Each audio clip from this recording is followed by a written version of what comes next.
वफाक और सूबों के दरमियान फैसला साज फोरम एकिंग का इजलास आज शेड्यूल। एकिंग के अहम तरीन इजलास में सिंध हुकूमत की नुमाइंदगी सईद गनी करेंगे। कौमी इक्तिसादी काउंसिल के एग्जीक्यूटिव कमेटी इजलास के लिए 2 निकाती एजेंडा है।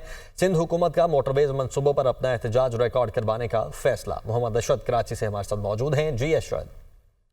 जी बिल्कुल, देखिए वफाक और सूबों के दरमियान फैसला साज फोरम है एकनेक, उसका इजलास आज शेड्यूल है। एकनेक के अहम तरीन इजलास में सिंध हुकूमत की नुमाइंदगी सईद गनी कर रहे हैं, क्योंकि जाम खान छोरो जो है वो सिंध हुकूमत की तरफ से नुमाइंदे हैं, क्योंकि वो उम्रे पर है। इस वजह सईद गनी को जो है वो नॉमिनेट किया गया है। जराये के मुताबिक कौमी इक्तिसादी काउंसिल की एग्जीक्यूटिव कमेटी के इजलास में 2 नुकाती एजेंडा है सिंध हुकूमत की जानिब से। सिंध हुकूमत ने मोटरवेज मनसूबे पर अपना एहतजाज रिकॉर्ड करने का जो है वो फैसला किया है। सिंध हुकूमत का मौकफ है कि मुल्क भर में दीगर शहरों को मोटरवेज से लिंक किया जा रहा है, लेकिन हैदराबाद सक्कर मोटरवे सबसे अहम तरीन रूट वफाक ने नजरअंदाज जो है वो कर रखा है। सिंध हुकूमत ने एकने के इजलास में वफाकी हुकूमत के पैकेजेस पर एतराज़ात उठाने का भी जो है वो फैसला किया है।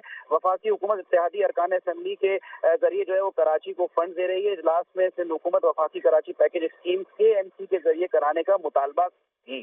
ठीक है, बहुत शुक्रिया अशरद आपका।